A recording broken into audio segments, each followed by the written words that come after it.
Mungkin di antara kita sudah memutuskan untuk mengampuni, tapi kenapa masih merasa sakit? Kenapa rasa marah dan kecewa ini belum hilang? Ini adalah pertanyaan yang sering muncul ketika kita mulai menjalani proses pengampunan. Kadang kita berpikir setelah memutuskan untuk mengampuni, semua akan terasa lebih ringan. Tapi nyatanya mengampuni bukan sekedar keputusan sekali jadi. Ada tahapan berikutnya yang harus kita jalani, yaitu mengerjakan pengampunan. Menurut psikolog Robert Enright, ada 4 tahapan pengampunan, yaitu menyingkap kemarahan, memutuskan untuk mengampuni, mengerjakan pengampunan, menemukan makna pengampunan. 3 episode sebelumnya kita sudah membahas tentang hambatan dalam pengampunan, bagaimana menyingkap kemarahan sebagai langkah pertama pengampunan, dan tahap keduanya adalah keputusan untuk mengampuni, yaitu memilih untuk melepaskan dendam. Silakan klik link di kolom deskripsi untuk menonton 3 video sebelumnya. Sekarang kita akan masuk ke tahap keempat, yaitu bagaimana mengerjakan dan memproses pengampunan. Setelah kita memutuskan untuk mengampuni, kita masih harus menghadapi emosi yang muncul. Luka kita mungkin masih terasa, kenangan menyakitkan bisa datang tanpa diduga, dan kita bisa merasakan kembali marah atau kecewa. Ini adalah hal yang wajar. Mengampuni bukan berarti perasaan kita langsung berubah seketika. Tapi di tahap ini kita mulai memproses pengampunan dengan lebih dalam, bukan hanya di pikiran, tetapi juga di hati kita. Bagaimana caranya? Salah satu langkah terpenting adalah mengganti kebencian dengan pemahaman, belas kasihan, atau bahkan empati.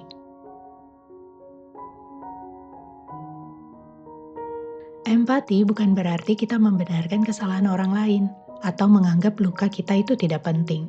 Empati adalah tentang melihat gambaran yang lebih luas, mencoba memahami apa yang mungkin ada di balik perilaku mereka tanpa mengabaikan perasaan dan pengalaman kita sendiri.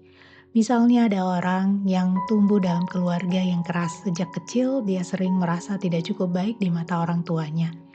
Setiap pencapaian selalu dibandingkan dengan orang lain.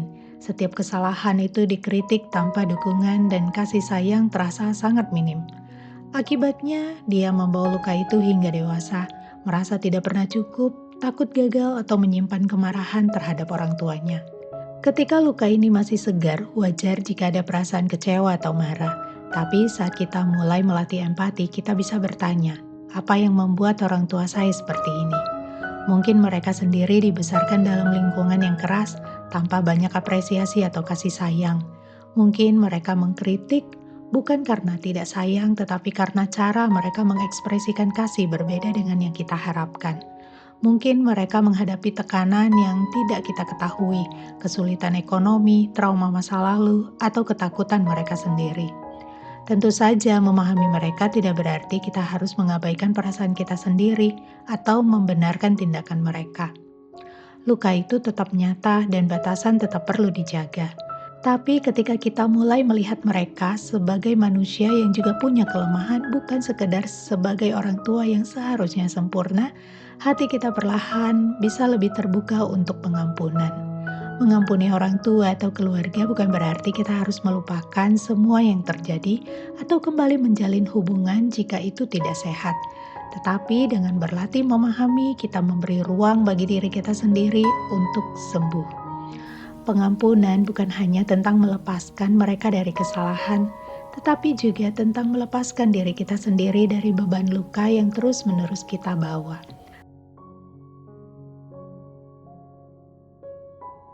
Tapi tentu saja ini tidak mudah. Ada beberapa tantangan dalam latihan empati ini. Yang pertama adalah kita tidak siap untuk berempati. Kadang kita berpikir, kenapa aku harus yang memahami dia? Dia yang salah, bukan aku. Ini perasaan yang sangat wajar. Tidak ada yang bisa memaksa kita untuk berempati sebelum kita siap. Tapi yang perlu kita ingat, empati bukan untuk membenarkan, tetapi untuk membantu kita melepaskan beban emosional kita sendiri. Yang kedua adalah takut luka itu akan terulang lagi. Mengerjakan pengampunan tidak selalu berarti kita harus kembali dekat dengan orang yang menyakiti kita. Kadang menjaga jarak adalah hal yang sehat. Empati tidak berarti kita harus melupakan batasan kita. Yang ketiga adalah mungkin ada rasa marah yang masih tersisa. Pengampunan bukan berarti kita tidak pernah merasa marah lagi. Tapi di tahap ini kita belajar bagaimana marah tanpa membiarkan kemarahan itu mengendalikan kita. Jadi kalau kita masih merasa sakit meskipun sudah memutuskan mengampuni, itu bukan berarti kita gagal. Itu artinya kita sedang dalam proses.